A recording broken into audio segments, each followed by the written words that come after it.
Hello and welcome back to my channel. Today I will have a closer look at FlutterFlow. If you're a developer like me and you're always looking out for tools that make your life easier, your work more productive, the outcomes of your work better quality, then you might want to have a look at FlutterFlow. FlutterFlow is a cloud-based IDE software development environment specifically for Flutter. So it gives you a couple of features to graphically configure your widgets instead of writing this awkward code that clumps up big time. So you get really a nice user interface for that. Plus, of course, the whole thing lives in the cloud, integrated with GitHub. You can compile your code in the cloud, you can test it there, and you can deploy straight into the app stores. Let's start with a quick look at the website of FlutterFlow. You find FlutterFlow under flutterflow.io, and the website already gives you an indication on how working with FlutterFlow looks like. It's a lot about dragging, dropping widgets into your screen. So let's give the whole thing a try. But before that, I will want to have a closer look at what is FlutterFlow, who's bringing this to us, what's the background of all that, and how is it built. It's a startup founded by two former Google engineers and brought to us by Y Combinator, featured at Google. So I guess they left Google in good terms. But let's have a closer look at the company itself. I will have a quick look at Crunchbase. So wow, it's still a very, very tiny company. They closed a funding round in March 2021. So right now it's September 22, so that was 1.5 years ago. They are now in seed, so they get a decent amount of funding about 1.5 years ago. Not too much time to build something. And I believe I saw somewhere some news that they got funding of 15.5 million USD, which is very decent for an early stage company like that. Nevertheless, for me, key takeaways here is it's a very young company. They got good funding, but very young. So the product did not have much time to mature. Very young and small company. So maybe it's not mature enough to use. But let's have a quick look at the product itself. Next thing I want to have a look at is the pricing plan. So it does come with a free pricing to give it a try. And then of course there's standard and pro. Depending on where you are, it's a different price. And in terms of features, free seems to be really to try out the user interface, but you cannot download your code. No GitHub integration. You cannot download the packages. You can't deploy it. So it's really just to try it out, and that's it. If you want to do anything with your code, so download it, standard, okay. But the full package, the pro with GitHub integration, deployment to app stores, everything, that sets you back $56 a month or 70 depending on where you live. I guess if it's a good product, that's absolutely okay. Now, another thing I want to see is how did these guys build their website? So I asked build with, what did they use? And of course, heavily relying on all Google tools. Firebase, okay, CloudFront. And really, the key thing here I wanted to see is they use Webflow to build a nice looking website. And that is something I find really interesting. They do integrate bits and pieces into their website that are built with Flutter. So for example, here they have a page where you can find experts in FlutterFlow. And that is hosted as a subdomain under flutterflow.io. And when I open my development tab here, I see it's built with Flutter as a web app. So that's exactly how it looks like when you build a Flutter, here a new Flutter project. They did not even update the description in in the index.html. So all this here is built with Flutter. That's great. So these guys use their own tools, it seems. Of course, I don't know if it's built with FlutterFlow, but it's definitely built with Flutter. And this is actually something I find worrisome when I play around with the size of it, then it doesn't really work well. So the text exceeds its widget. So that is something I want to have a closer look when I work with FlutterFlow itself. How does it really work in terms of keeping the widgets within the parent widget? So with all this said, I created already a free account. So I will sign into that and give the application a try. Now it seems app.flutterflow is, so the whole application itself is also hosted as a subdomain under FlutterFlow. I have a couple of social login options which I gladly use. Pop-up blocked by browser, that's not good. But on the second attempt, it does work. So now I'm logged in. I had a couple days ago already prepared a couple of test projects, but I will start over. And you see, you have your list of projects. Now I just create a new one. Test 2.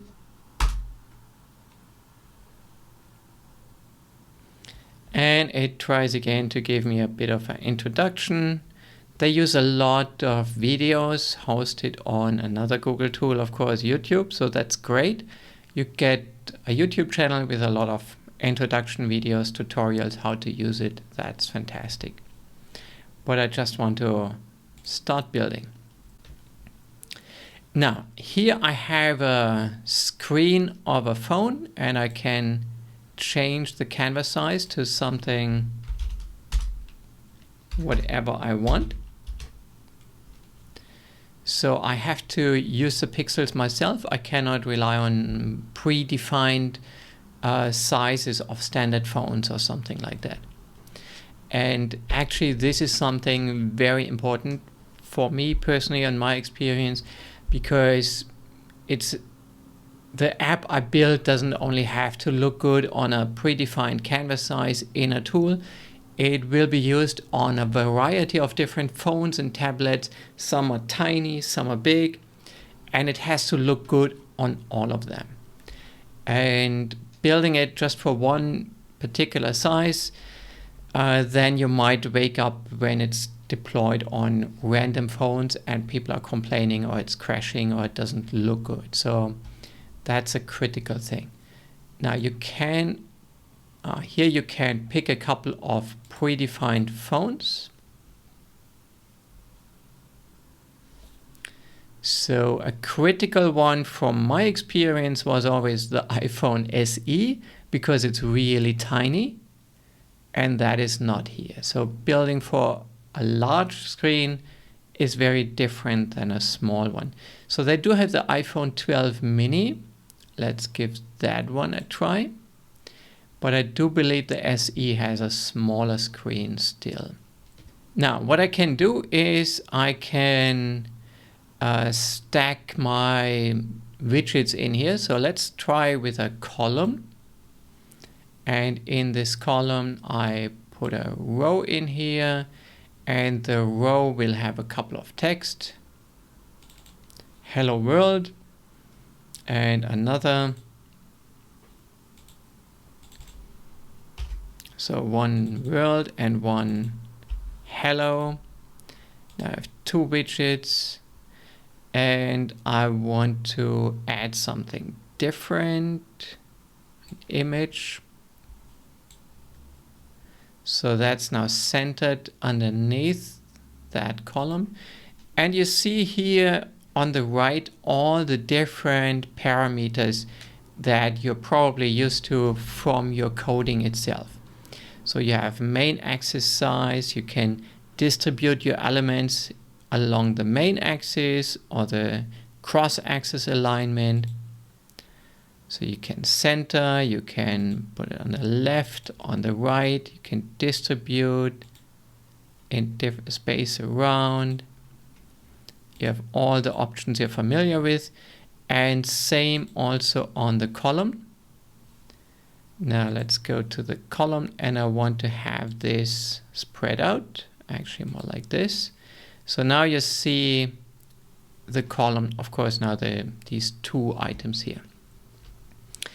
Now that's, to me, a lot better than coding that down with my fingers on the keyboard. But what I really would like to see is how does it look like in code. And interestingly, here I have a developer menu, and I can view code. And here I see the widget tree. So I see, for example, a column that has another column in it. Okay, that's more columns than I wanted. I was not aware of that just from the graphical view here.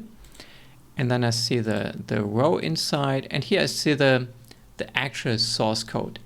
And what I can do is, even if I'm not paying for the plan, I can copy paste the whole thing out and put it in my IDE, in my VS Code.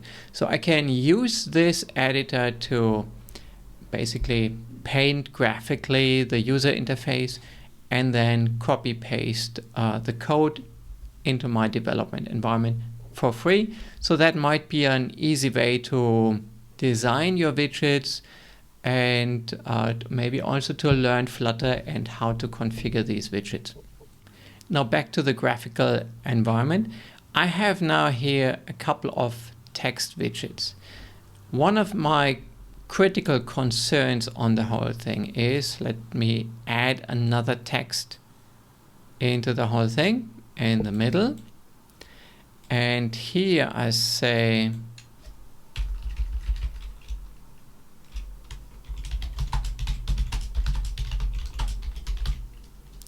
so I have a lot of text fields that might be coming from a database. I just don't know at the time of development, how long is that text? Does it fit on the screen? So it might get very, very long. So in this case, it pushes the other widget out of the screen. Now, if that happens on a real device or even on a simulated device, it would lead to a crash of that screen. Doesn't look good. That's something I want to find out as quickly as possible. And then I need to come up with some ideas to restrict the size of that widget, maybe make it scrollable or whatever. But that is something I expect from the tool to show me in the graphical user interface. And I get this run button. So let's see what happens when I try that one. All right, so I had to click around a couple times because it was not really responsive. But now it's trying to set something up in a separate window. So I'm guessing in the background somewhere in the cloud, in the Google Cloud, it's compiling the code, which might take a couple 10 seconds. And it's spinning up some virtual phone where it deploys that code and is now redirecting the output onto my screen. And I do see here that it exceeds the screen, so that's good. Now let's go back and see what happens if I try to fix that one. So now I try to wrap that widget up in some container or something that makes it scrollable. So it gives me a small selection of things I can wrap it up. Let me try the list view. I know it makes it scrollable. Let's see how that goes.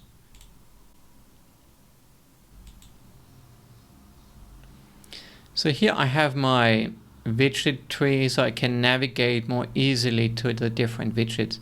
So in my row, I want to make it scrollable. Let me see how that ends up in the...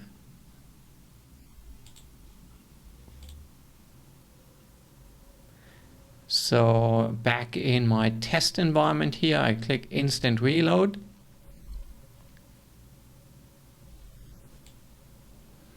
And now the whole thing is scrollable. Okay, that's not too bad. So that's how I can navigate and jump around between development and testing. And I guess I can run these windows in parallel side by side. Now I can build components, which is very useful, right? I don't want to use only the basic widgets. I want to define my own more complex widgets and use them in different parts of my application. I get a lot of predefined, more complex UI elements. So that is something to play around with, to click, drag and drop your application together. If these are any good, that would be very helpful. And then of course, an application is so much more than just a couple of widgets on the screen. You want to connect to a database or Firebase. So let's see what it has to offer here. As I would have expected from a Google team, it relies heavily on Firebase, not surprising, and also not a bad thing. I can use local state, I can define API calls, media, good.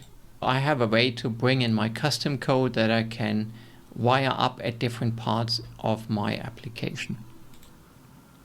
And this screen is also very nice because an application has so many settings like permissions, the theme for the visualization, all these kind of things. And that is quite ugly if you have to do that in code. So here you get a nice visual editor for all this stuff. Like permissions, here you can configure that quite nicely. I want it, yes, and you have to provide the message that the user gets to confirm to give you that permission. You can add more, so that's nice. So that's really quite nice, I have to say. It's integrated also with Google Maps. You bring in your API keys, one for Android, one for iOS, one for web. That's really nice. Google Analytics, AdMob. So really a couple features are very nice, and it's definitely worth trying to build a whole project with FlutterFlow.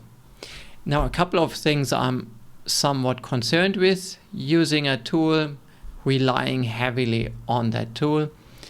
If you at some point in your development process find out that there's a defect in a specific functionality you want to use, you might be stuck. You might be at a point that you cannot use this tool anymore. Another thing I'm missing is a good access to pub.dev to include plugins from pub.dev. So that would be a very important feature from my point of view. And also I would appreciate to see the application running in a couple of different screens, ideally at the same time. So ideally I want to see it on like the smallest possible phone and the largest possible phone side by side, to really define a screen that looks good either way. Now, it seems you can deploy applications also directly under flutterflow.app. That's very interesting. So you don't have to host your own domain. Of course, at some point you probably want that, but there's an interim way to deploy your app right there. So that's also quite nice. And of course, mobile deployment, you have to pay for that privilege. So all in all, I think FlutterFlow is a very interesting tool to use, or at least to observe for later. Again, it's still a very young tool. For that, it seems to have a lot of functionality and it's worth giving it a try. If you give it a try, please leave a comment below. What are your experience with it? Do you like tools like that? Does FlutterFlow work for you? Do you pay for that, or do you prefer using your own IDE on your local environment? Looking forward to hearing your comments below on FlutterFlow, and give this video a like and leave a comment below and subscribe to my channel for more content like this.